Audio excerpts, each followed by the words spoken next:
Welcome to Monk's Temple. There is a question that has haunted human beings for as long as we have had the awareness to ask it.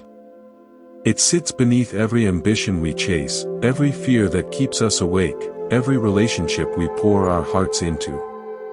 The question is simple, but its implications are vast. Why is it that we can have everything we thought we wanted, and still feel like something is missing? We spend our lives trying to arrange the world around us. We work for the promotion, we save for the house, we find the partner, we raise the children. We do all the things we are supposed to do. And for a time, it works. There are moments of genuine happiness, moments when life feels full and good. But then, almost without warning, the feeling fades. The promotion brings new stress. The house needs repairs. The partner, who once seemed perfect, now has habits that irritate us. The children grow up and leave. And we find ourselves standing in the middle of a life we built, wondering why it doesn't feel like home. This is not a new problem. It is not a modern condition caused by social media or consumer culture or the pace of contemporary life. It is a human problem. It has been with us since the beginning. And over 2,600 years ago, a man in northern India looked at this problem with such clarity that his investigation would shape the spiritual history of the world. He saw that the problem was not that we have the wrong things, or that we don't have enough. He saw that the problem was in the very structure of how the mind relates to experience. He saw that we are caught in a pattern of wanting things to be different than they are, and that this pattern is the source of our deepest suffering. What he discovered, and what he spent the rest of his life teaching, was a path to freedom. But the freedom he pointed to was not the freedom to get more of what we want. It was something far more radical. It was the freedom to stop arguing with life. It was the freedom to accept things as they are, and in that acceptance, to find a peace that does not depend on circumstances. This is the teaching we are going to explore together. Not as a philosophy to be analyzed, but as a living practice that can transform how we experience every moment of our lives. Let us begin by looking at something very ordinary. Imagine you are driving to an important appointment. You have planned your route, you have given yourself extra time, but somehow you find yourself stuck in traffic that should not be there. There has been an accident ahead, and now you are sitting still while the minutes tick away. What happens inside you? For most of us, a kind of internal protest begins. We might mutter under our breath.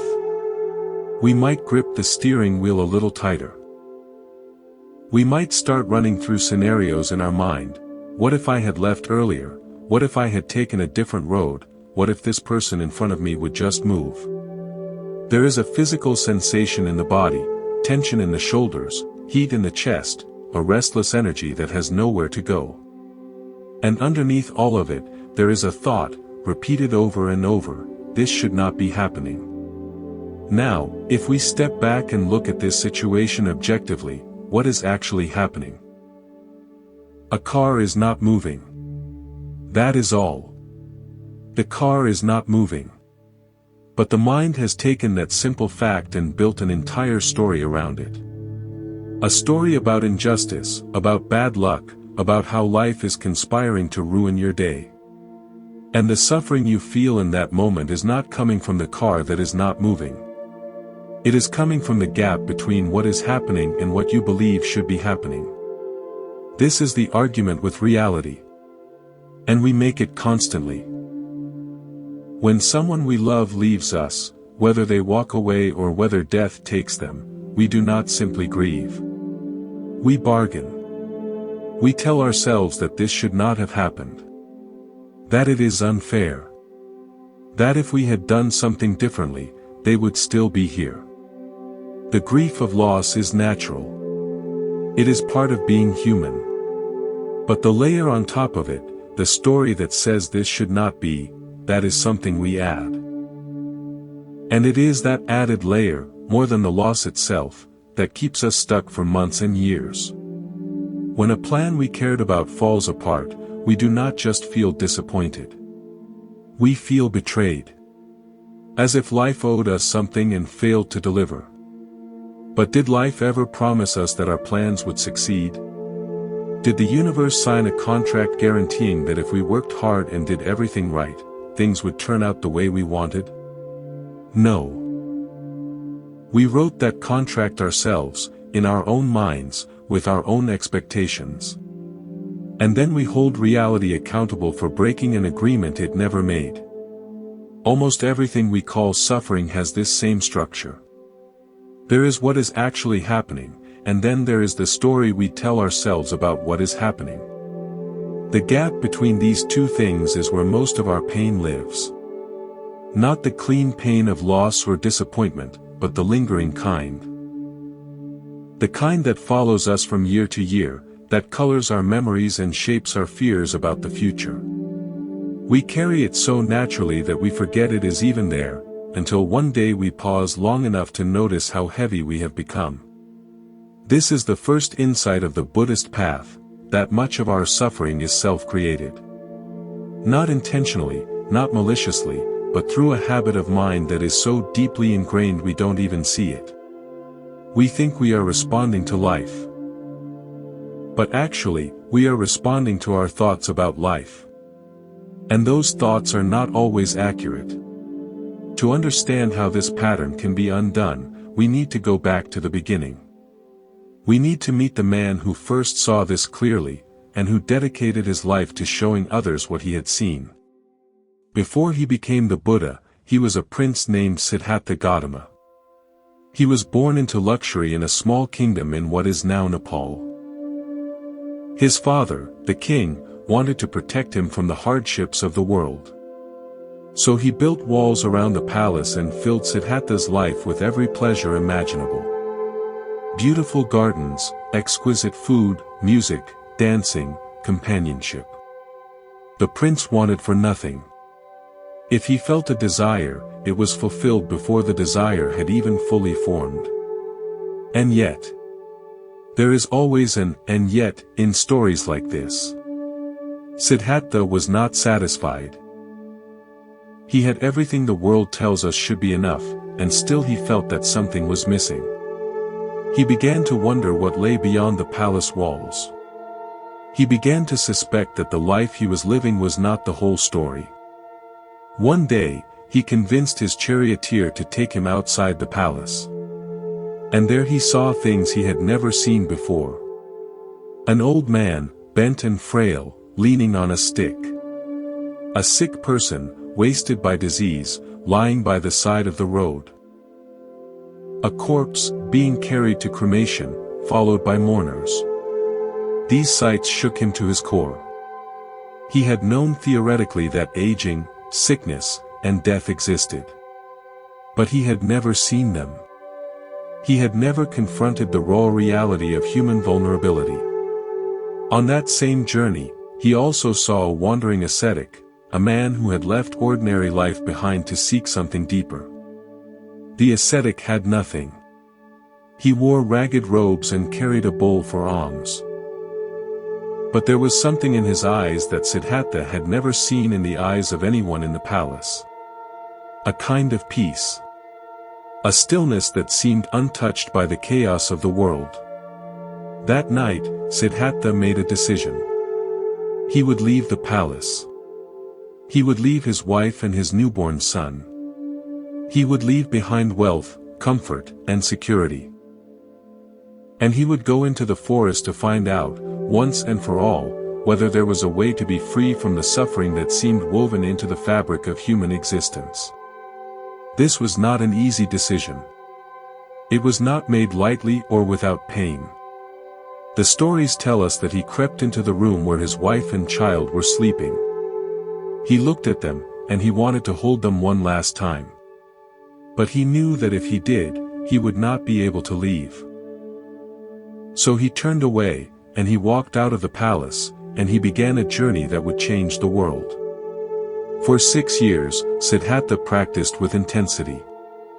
He sought out the greatest teachers of his time and learned everything they had to teach. He mastered the deepest states of meditation, states so subtle and refined that ordinary people cannot even imagine them. But when he came out of those states, he found that the fundamental questions were still unanswered. The peace he found in meditation did not last. As soon as he returned to ordinary awareness, the old patterns of craving and aversion returned with it. Then he tried the opposite approach. He joined a group of ascetics who believed that the way to freedom was through punishing the body. He fasted until his spine felt like a rope of beads pressing against his skin. He sat in the heat of the day and the cold of the night. He pushed himself to the very edge of death. And still, the answers did not come. He realized that torturing the body did not liberate the mind. It just made the body weak and the mind cloudy. It was at this point, on the verge of death from starvation, that he remembered something from his childhood. He was sitting under a rose apple tree while his father performed a ceremonial plowing. The day was warm, and the young prince sat in the shade, watching the work in the fields. And as he sat there, without any effort, without any striving, his mind settled into a state of deep peace. It was natural. It was easy. It was simply being present with what was, without wanting anything to be different. This memory was the key. He saw that the path was not about indulgence, chasing after every pleasure that arose. And it was not about deprivation, fighting against the natural needs of the body. The path was somewhere in between. It was a middle way. A way of being fully present, fully aware, without grasping at what was pleasant and without pushing away what was unpleasant. He accepted a bowl of rice milk from a young woman named Sujata, restoring his strength. His companions, the ascetics who had been practicing with him, saw him eating and concluded that he had given up. They left him, disappointed. But Siddhartha was not giving up. He was simply seeing more clearly. He sat down under a tree. A fig tree that would later be known as the Bodhi tree, the tree of awakening. And he made a resolution. He would not rise from that spot until he had understood the nature of suffering and found the way to its end. He sat through the night, facing the deepest fears and temptations the mind could produce. The stories speak of armies of demons attacking him, of beautiful women trying to seduce him, of every distraction and obstacle that could be imagined. But he did not move. He simply sat, watching, aware, not caught. As the morning star rose in the sky, the veil lifted. He saw clearly. He understood the pattern. He saw why human beings suffer, and he saw the path that leads to the end of suffering. He was no longer Siddhartha the prince, or Siddhartha the ascetic. He was the Buddha, the awakened one. What did the Buddha see that night? The teachings he gave in the weeks and months that followed have been preserved for over 2,000 years. They are remarkably simple in their structure, though infinitely deep in their implications. The first thing he taught is something he called the Four Noble Truths. This is not a philosophy to be believed. It is a diagnosis to be understood. The first truth is that there is suffering. Not in a pessimistic sense, not that life is only suffering, but that suffering is a real and unavoidable part of human existence. Birth is suffering. Aging is suffering. Sickness is suffering. Death is suffering. Being with what we do not want is suffering. Being separated from what we love is suffering. Not getting what we want is suffering. The second truth is the cause of suffering. And this is where his insight was so profound. The cause, he said, is craving. It is the thirst for sense pleasures, the thirst for existence, the thirst for non-existence. It is the mind's habit of reaching out for what it wants and pushing away what it does not want. This craving is not just an occasional lapse. It is a continuous undercurrent, running beneath all our thoughts and actions, driving us from one moment to the next. The third truth is that the cessation of suffering is possible. There is an end to this cycle. It is not hopeless. The mind that is caught can also be freed. The fourth truth is the path that leads to that freedom. He called it the Noble Eightfold Path. It is not a list of rules to follow, but a way of living that gradually untangles the knots of craving and leads to peace. Now, if we stop here, this all sounds very theoretical. But the Buddha was not a theorist. He was a physician. He saw suffering as a disease, and he offered a treatment. The treatment is not about believing something. It is about seeing something. And what we need to see, more than anything else, is the nature of our own minds. There is a teaching the Buddha gave that is so simple and so powerful that it can change everything if we really understand it. He spoke of two arrows. The first arrow is the event that happens to us. Physical pain, loss, disappointment, criticism, these things are inevitable. They are part of being alive. The body gets sick. People we love die. Things we build come apart. This is not a flaw in the design of life. It is simply life. The first arrow strikes, and it hurts. That pain is natural. It is clean. It is what it is. But then, almost immediately, we shoot ourselves with a second arrow. This second arrow is our reaction to the first. It is the story we tell ourselves about what happened. It is the, why me? It is the, if only. It is the worry that it will never get better, the shame that we are not handling it well, the anger that life is unfair. This second arrow does not come from outside. It comes from our own mind. And while we cannot always avoid the first arrow, the second arrow is something we have a choice about. Most of the suffering we carry through life is not the first arrow. It is the second. It is the accumulation of all the reactions, all the stories, all the resistance we have added on top of the original events. And the reason we carry it for so long is that we don't see it clearly. We think the pain is the event. We don't realize that we are the ones adding to it, moment by moment, thought by thought. Imagine someone says something unkind to you. The first arrow is the sound of the words, the moment of hurt. That passes quickly. But then the mind gets involved. You replay the words over and over. You imagine what you should have said in response. You worry about what the other person thinks of you. You wonder if you deserve the criticism. You tell yourself that this always happens to you, that people don't respect you, that you are not good enough. Hours later, days later, the original words are long gone, but you are still suffering. That suffering is not coming from the other person anymore. It is coming from you. The path of awakening is about learning to see the second arrow as it is fired. It is about recognizing when the mind is adding its own layer on top of experience. And in that recognition, there is a possibility of letting it go. Not by force, not by suppression, but simply by seeing clearly. Perhaps the most famous story in all of Buddhist literature illustrates this teaching perfectly. It is the story of a woman named Kisa Gautami. Kisa Gautami lived during the time of the Buddha. She had married into a family that treated her poorly until she gave birth to a son. Then everything changed. The family welcomed her. She was happy. Her son was the center of her world. Then the boy fell sick. He grew weaker and weaker, and one day, he died. Kisa Gautami was overcome with grief.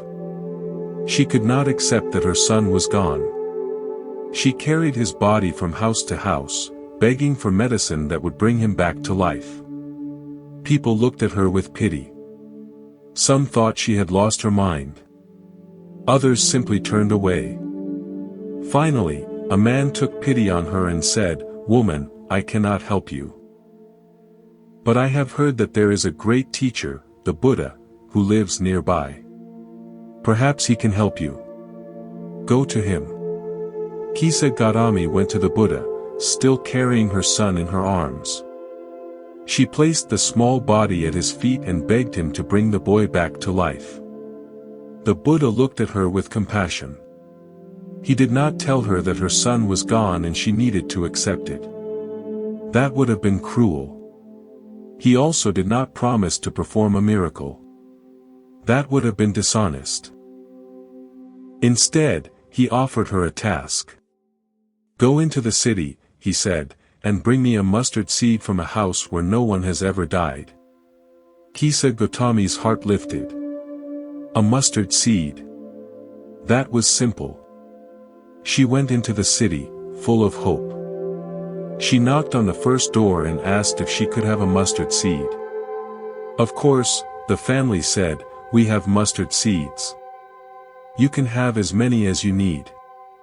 Then she asked the question, "Has anyone ever died in this house?" The family looked at her strangely. "Of course," they said. "Our grandmother died last year. And before that, our uncle." Kisa Gautami thanked them and moved to the next house. And the next. And the next. At every house, the answer was the same. "Yes, we have a mustard seed. And yes, someone has died here." At some houses, the death was recent. At others, it was long ago. But in every house, without exception, death had visited. As the day wore on, something began to shift in Kisa Gautami's heart. She saw that she was not alone in her grief. Every family, every home, every person she met had known loss. The weight she carried was not hers alone.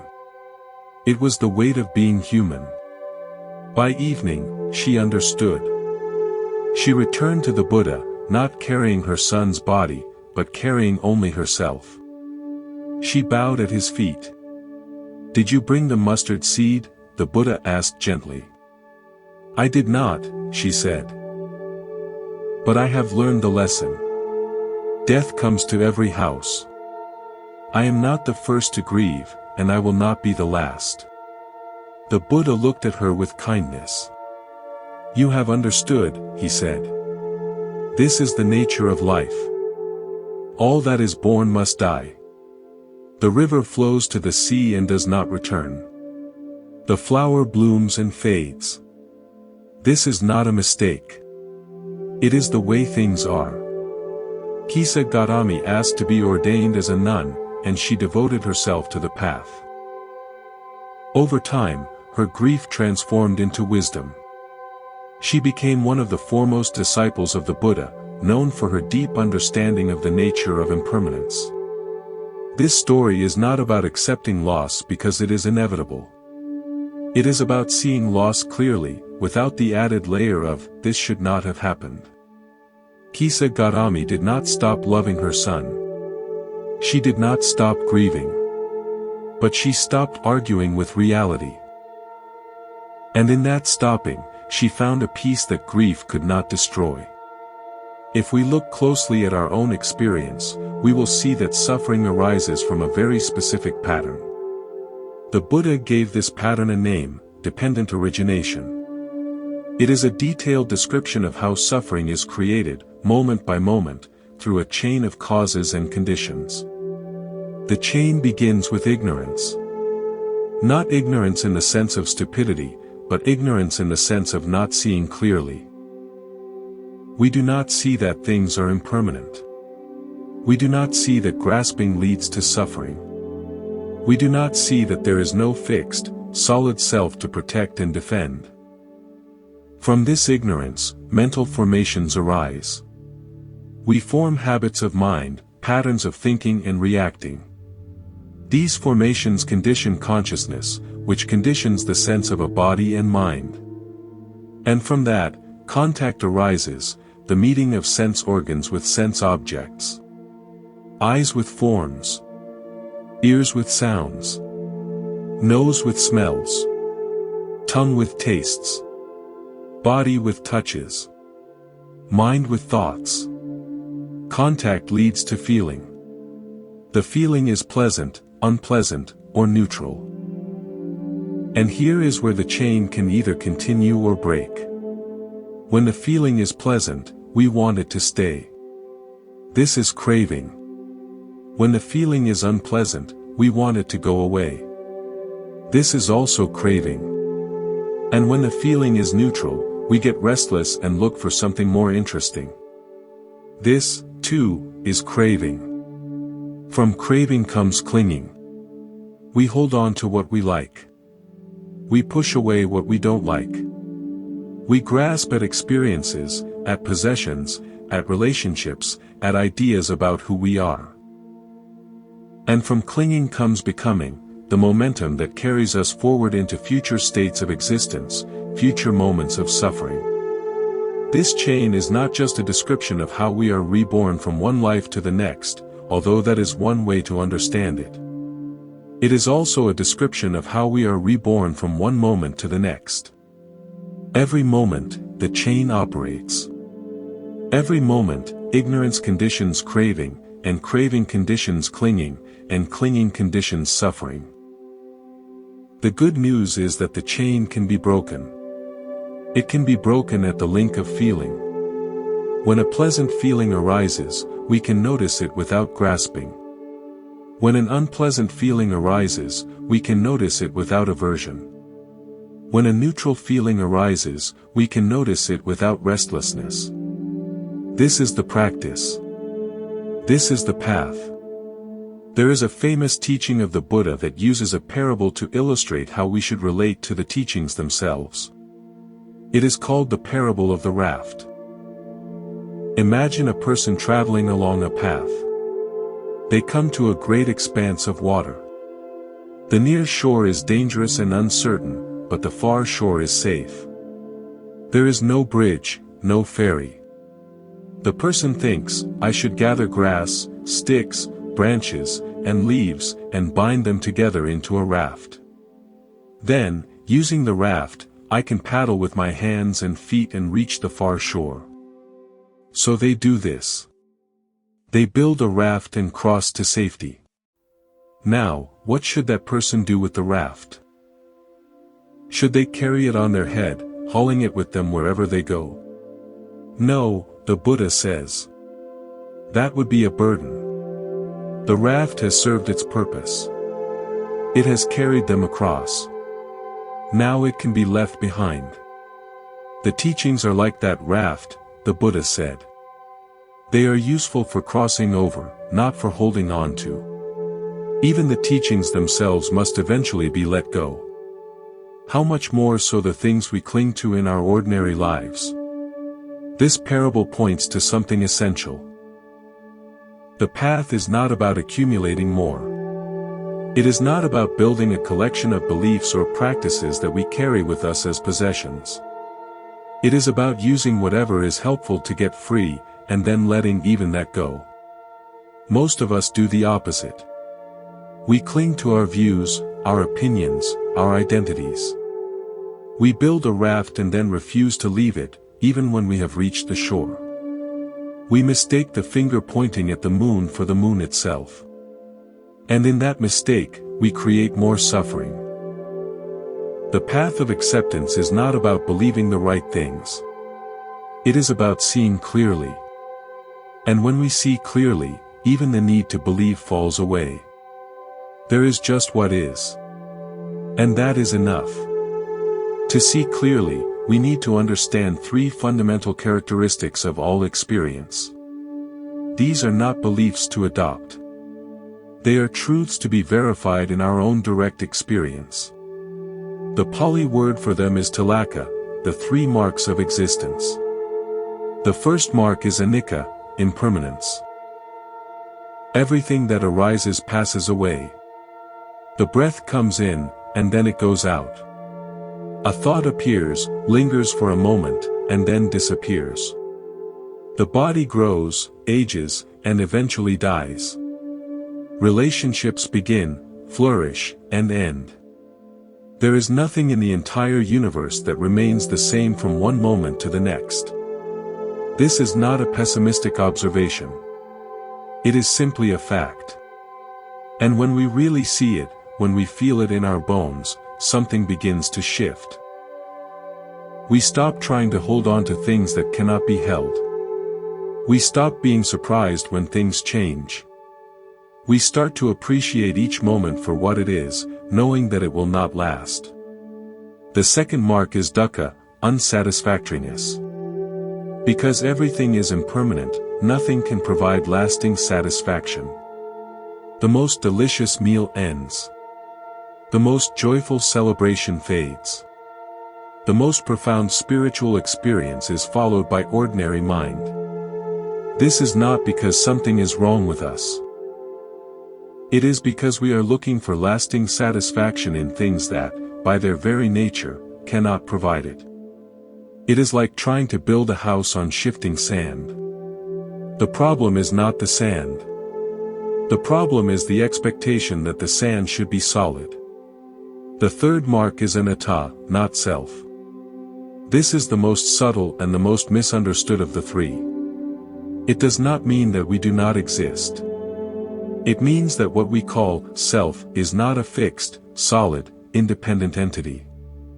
It is a process. A flowing, changing collection of physical and mental phenomena. Thoughts arise and pass away. Feelings arise and pass away. Sensations arise and pass away. There is no permanent observer behind them, no unchanging soul that owns them. There is just the arising and passing away, moment after moment. When we really understand this, something extraordinary happens. The need to defend the self falls away. The fear that the self will be harmed or diminished falls away. The constant effort to prop up an image of who we are falls away. What remains is just life, living itself, without a sense of a separate self standing apart from it. Let us return for a moment to Kisa Gautami. Her story is often told as a lesson about impermanence, and it is that. But there is another layer to it that is worth exploring. When the Buddha sent her to find a mustard seed from a house where no one had died, he was not just teaching her about death. He was teaching her about connection. She went from house to house, and in each house, she heard stories of loss. She saw the grief in others' eyes. She realized that her suffering was not unique. It was shared by every human being who has ever lived. This realization did not take her pain away. But it transformed it. The pain was no longer isolating. It was no longer a wall between her and the rest of the world. It became a bridge. She saw that her grief connected her to every other person who had ever loved and lost. And in that seeing, her heart opened. This is an important point. The path of acceptance is not about becoming indifferent to suffering. It is about allowing suffering to soften us rather than harden us. When we resist pain, we become rigid. We build walls. We close off. But when we allow pain to be present, when we stop arguing with it, something else happens. The pain is still there, but it is held in a larger space. And that space is compassionate awareness. The Buddha taught that the highest expressions of the human heart are the Brahmaviharas, the divine abodes. These are four qualities: loving kindness, compassion, sympathetic joy, and equanimity. Notice that compassion is on that list. Not the absence of pain, but the ability to be with pain, our own and others, without closing down. Compassion is not fixing. It is not making it better. It is simply being present with what is, with a heart that does not turn away. This is what Kisa Gautami learned. She learned that her grief could be held in a space larger than herself. She learned that she was not alone. And in that learning, she found the strength to let go of her son's body and begin the journey of healing. All of this is beautiful to hear. It resonates with something deep within us. But hearing it is not enough. Knowing it intellectually is not enough. The question that always arises is, how do I actually do this? How do I stop arguing with reality? How do I see things as they are? The Buddha's answer was simple and direct. He taught a practice called satipana, the establishment of mindfulness. It is a way of training the mind to see clearly, without the usual layers of commentary and reaction. The practice begins with the body. We sit in a comfortable posture, and we bring our attention to the physical sensations of breathing. The breath coming in, the breath going out. The rise and fall of the chest or abdomen. The sensation of air passing through the nostrils. This is not complicated. It is not exotic. It is simply being present with what is already here. But almost immediately, the mind wanders. Thoughts arise. Plans for the future. Memories of the past. Judgments about the practice itself. This is not a mistake. This is what minds do. The practice is not about stopping thoughts. It is about noticing when the mind has wandered, and gently bringing it back to the breath. Again and again. Moment after moment. In this simple practice, we are training three capacities. The first is mindfulness itself, the ability to know what is happening as it is happening. The second is concentration, the ability to sustain attention on one object. The third is investigation, the ability to look closely at experience and see its true nature. As the practice deepens, we expand the field of awareness. We notice not just the breath, but the body as a whole. We notice feelings, pleasant, unpleasant, neutral. We notice the state of the mind, whether it is calm or agitated, clear or cloudy. We notice the contents of the mind, thoughts, emotions, moods, attitudes. And in this noticing, something begins to shift. We start to see the patterns. We see how craving arises. We see how aversion arises. We see how the mind builds stories on top of bare experience. And in the seeing, we are no longer completely identified with those patterns. There is a little space. A little distance. Not the distance of dissociation, but the distance of clarity. Like watching clouds pass across the sky, knowing that you are not the clouds. There is a story about a young monk who was struggling with anger. He had been practicing for some time, but whenever someone criticized him or treated him unfairly, the anger would rise up and sweep him away. He felt ashamed of this reaction. He felt that after all his practice, he should be beyond anger. He went to his teacher and confessed his failure. The teacher listened patiently, and then he offered an analogy. Imagine, the teacher said, that you put a handful of salt into a small cup of water. What happens? The water becomes too salty to drink, the young monk said. Now imagine, the teacher said, that you put that same handful of salt into a large, clear river. What happens? The river is still drinkable, the monk said.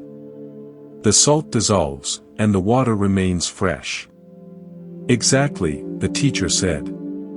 The salt is the same. The criticism, the unfair treatment, the difficult emotions, they are the same. But the container makes all the difference. A small mind becomes poisoned by a small amount of salt. A large mind can receive the same salt and remain fresh. The young monk understood. The problem was not that anger arose. The problem was that his mind was small, contracted, easily overwhelmed. The practice was not about getting rid of anger. It was about expanding the container. It was about making the mind so vast that even strong emotions could arise and pass away without poisoning everything. This is the fruit of mindfulness practice. Not the elimination of difficult experiences, but the expansion of the capacity to hold them. The mind becomes like the river, vast and clear, able to receive whatever comes without becoming polluted. There is a subtle point here that is worth dwelling on. When we speak of accepting life as it is easy to misunderstand. It can sound like we are supposed to be passive, to just let life walk all over us, to never resist injustice or work for change. This is a misunderstanding, and it is important to address it directly. Acceptance is not passivity. The Buddha after his awakening is the clearest example. He did not withdraw into silence and remain in meditation for the rest of his life. He walked across northern India for 45 years, teaching, organizing a community of monks and nuns, engaging with kings and merchants and outcasts, responding to the needs of the world. He faced opposition. He dealt with illness in his own aging body. He watched his closest disciples die. And through all of it, he continued, present, responsive, engaged. This is not the behavior of someone who has given up on life. It is the behavior of someone who is fully alive. Acceptance is not about ceasing to act. It is about ceasing to act from a place of resistance and grasping. When we accept what is, we see clearly. And from that clear seeing, action arises naturally. It is appropriate to the situation. It is not driven by fear or anger or desperate hope. It is simply the appropriate response to what is needed. There is a story about a Zen master who was walking through a village when he came upon a man who was beating a dog. The master did not walk by in peaceful detachment. He ran over and put himself between the man and the dog, protecting the animal. Later, his students asked him, "Master, we thought you had transcended anger and aversion. Why did you intervene?" The master replied, "I was not angry. I was not averse. I simply saw suffering, and the natural response of compassion arose. There was no self in it. Just action." This is the kind of engaged acceptance that the path leads to.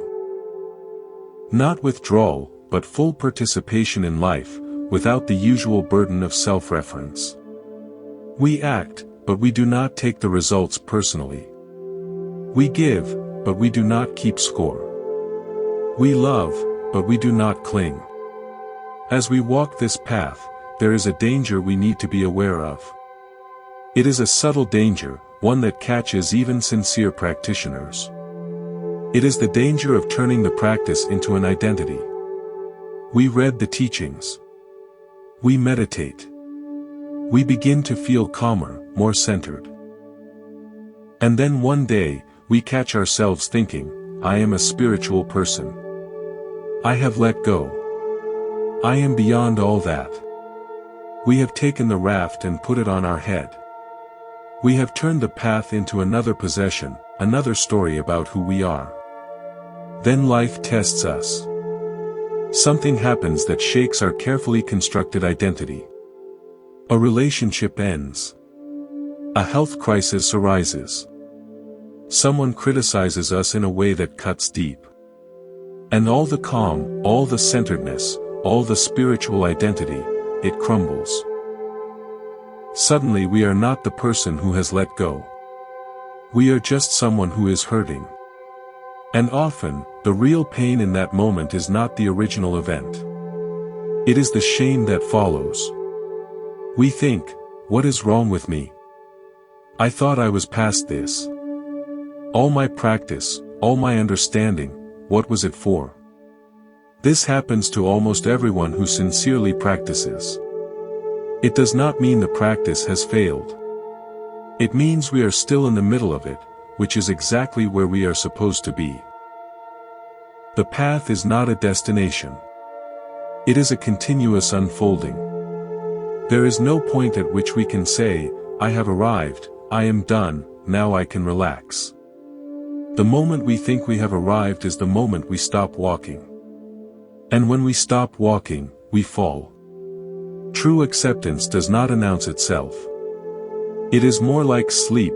We cannot say, I am sleeping, and still be asleep. The moment we need to tell ourselves, I have accepted this, there is still something unresolved. The path is long. It does not ask us to be finished. It only asks us to keep walking. There is a story that illustrates this well. A man was traveling through a dangerous region, known for bandits and wild animals. As night fell, he came upon an abandoned house. It was old and crumbling, with holes in the roof and gaps in the walls. But it was shelter, so he went inside. In the middle of the night, he was awakened by a noise. In the darkness, he could just make out the shape of what looked like a terrifying demon, crouched in the corner. His heart raced. His body tensed. He wanted to run, but he was frozen with fear. Then, in the dim light, he looked more closely. The demon did not move. It did not breathe. He realized it was not a demon at all. It was an old coat, draped over a broken chair, with a hat on top.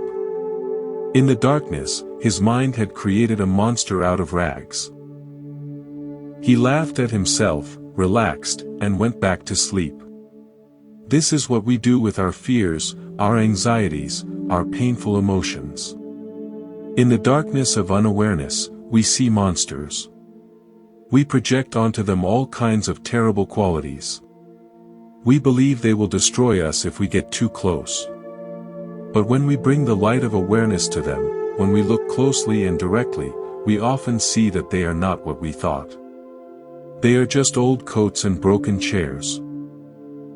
They have no power over us except the power we give them through our fear. This does not mean that all our difficulties will dissolve when we look at them. Some are real. Some are genuinely painful. But even the real ones lose something of their terror when we meet them with awareness. We see them for what they are, experiences arising and passing away in the vast space of consciousness. They are not us. They do not define us. They are just visitors, passing through.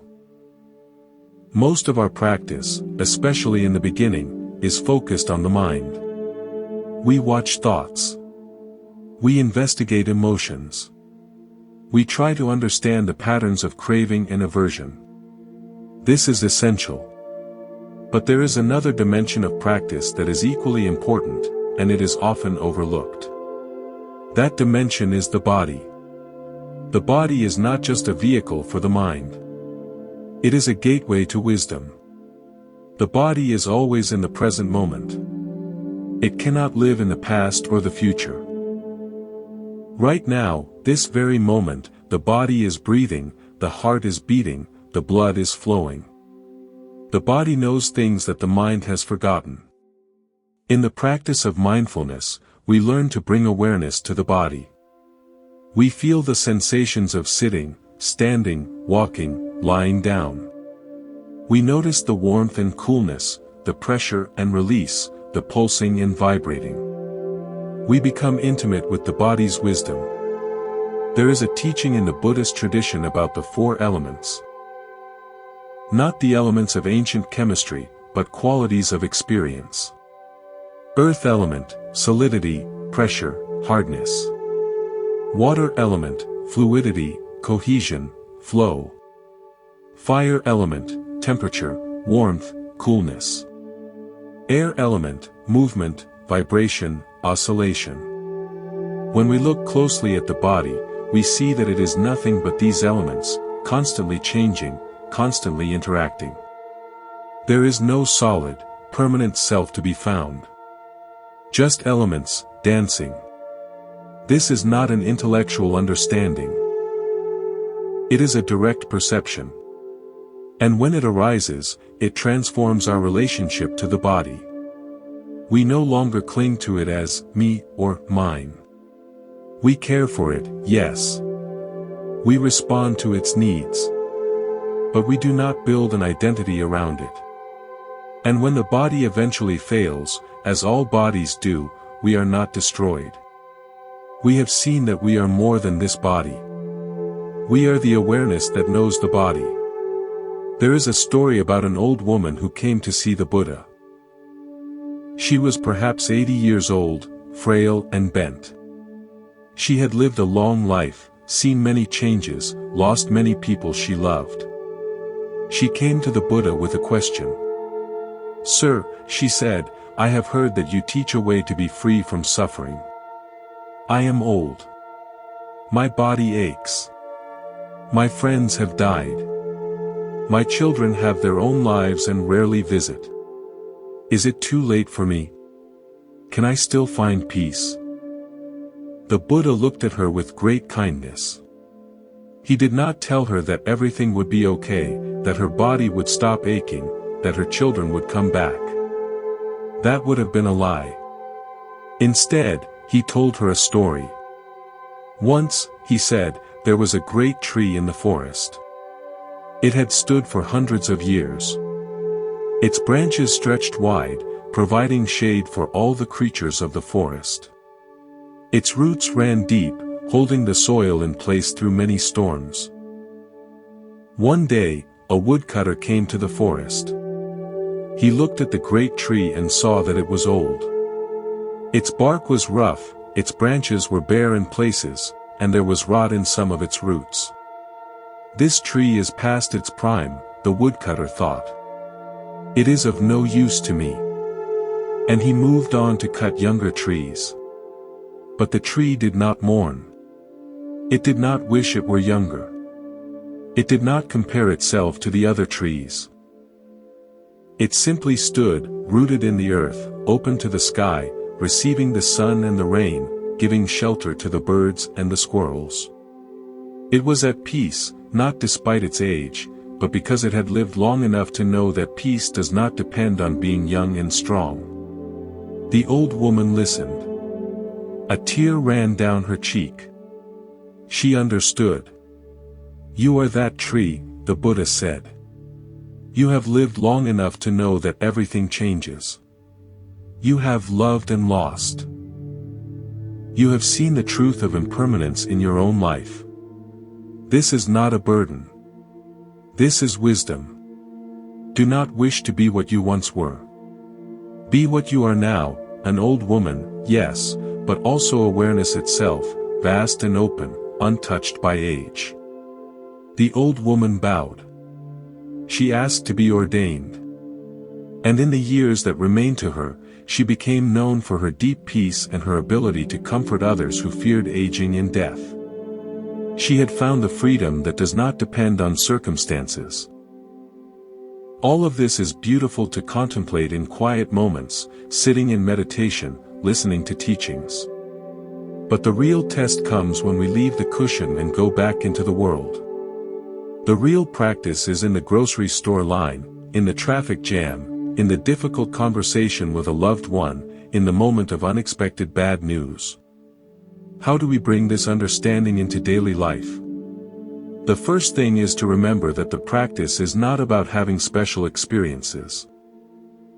It is about being present with ordinary experiences. The most mundane moment, washing dishes, brushing teeth, waiting for the bus, is an opportunity for practice. In that moment, we can be fully present, or we can be lost in thought. That is the choice we have, over and over. The second thing is to use the small frustrations as reminders. Someone cuts you off in traffic. The anger rises. In that moment, instead of feeding the anger with thoughts, you can simply notice it. Ah, anger is here.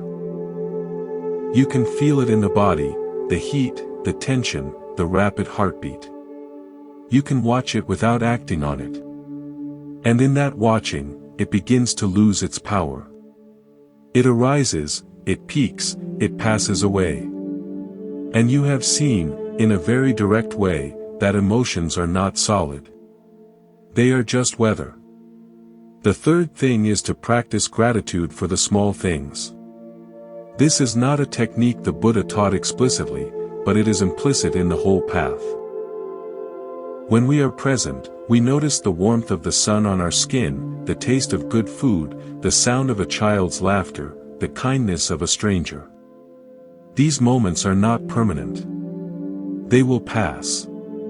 But while they are here, we can receive them fully. This is the happiness that does not depend on getting what we want. It is the happiness of being alive to what is already here. Let us return one more time to the teaching of the two arrows, because it is so central to everything we have been exploring. The first arrow is the event. The second arrow is our reaction. In the early stages of practice, we spend most of our time reacting.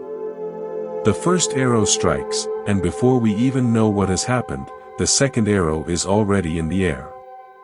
We are so quick to add the story, the judgment, the resistance, that we don't even see the gap. With practice, we begin to notice the gap. The first arrow strikes, and there is a moment, just a fraction of a second, where the mind has not yet reacted. In that moment, there is just the bare experience. The pain, the loss, the disappointment. It is raw, but it is clean. It does not have the quality of suffering that comes with the story. As practice deepens, that gap can expand. We learn to rest in the bare experience, allowing it to be just what it is, without immediately reaching for the second arrow. This does not mean we never react. We are human. We will react. But we learn to see the reaction as it arises, and we learn not to identify with it completely. The highest stage of this practice is when the second arrow no longer arises at all. This is the freedom of the arahant, the fully awakened one. But for most of us, that is a distant goal. The immediate practice is simpler. After the reaction, look again. When you catch yourself in the middle of the second arrow, just notice. Ah, there it is. The story. The judgment. The resistance. And in that noticing, the arrow loses some of its sting. You are no longer completely identified with it. This is the path. It is not about perfection.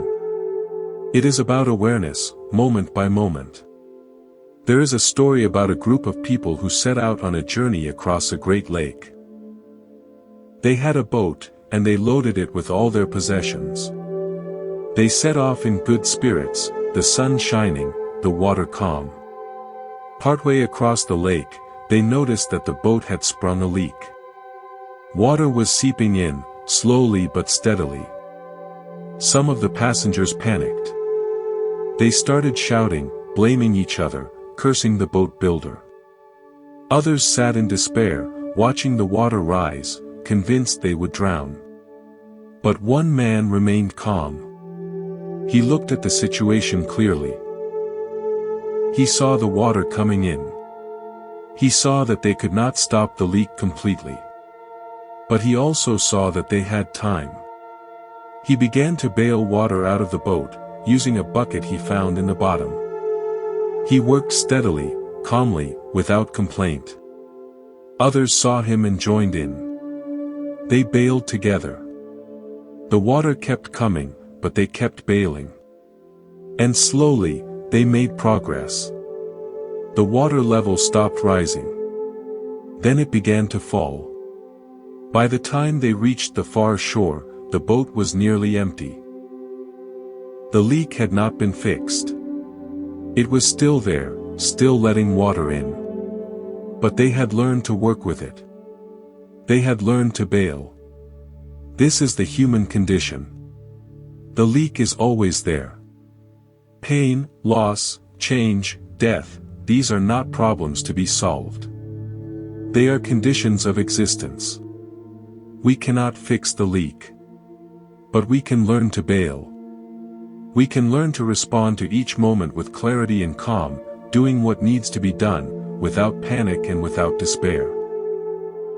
The practice of acceptance is like bailing. It does not stop the leak. It just keeps us afloat. And in time, we realize that being afloat is enough. We do not need to reach a shore where there is no leak. That shore does not exist.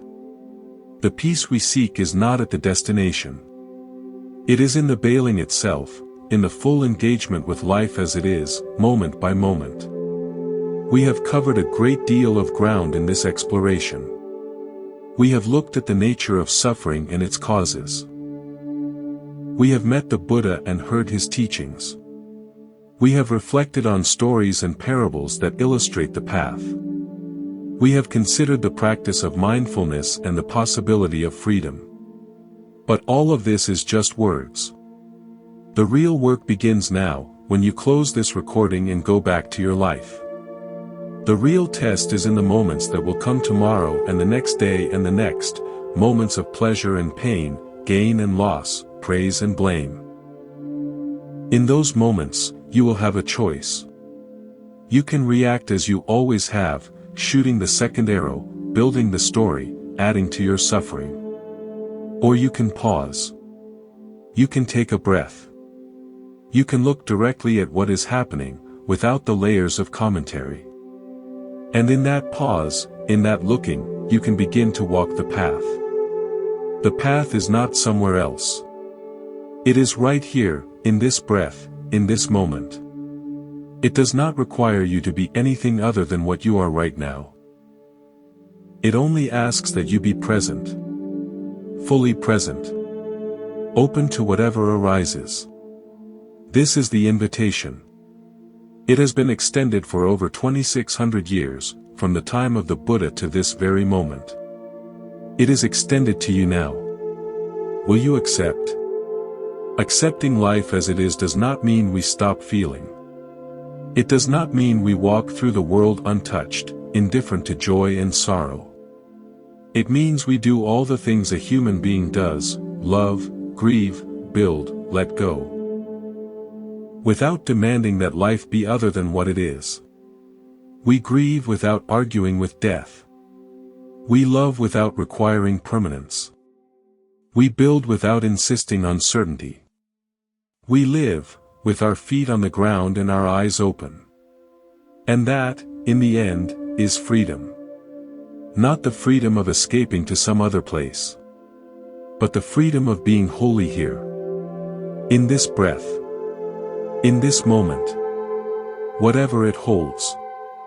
The Buddha left behind 3 observations that, if truly seen, open everything. Sab sakra anicca, all conditioned things are impermanent. Sab sakra dukkha, all conditioned things are inherently unsatisfying. Sab dhamma anatta, all phenomena are without a fixed self. These are not conclusions. They are doors. When we stop resisting impermanence, we are free from the fear of change. When we stop expecting conditioned things to fully satisfy us, we are free from the endless chase. And when we see that there is no fixed, separate self that needs to be defended against life, we are free to live it completely. That is the path. That is the freedom. Not a path away from life. A path through the center of it. With open hands. With steady eyes. With the understanding, finally, that we do not need life to be different in order to be at peace. Thank you for walking with me through this exploration. May you find the peace that is already here, waiting to be recognized. May you accept life as it is, and in that acceptance, discover the freedom that has always been your own. This is Monk's Temple. May your path be clear, your heart be open, and your steps be peaceful. Until we meet again.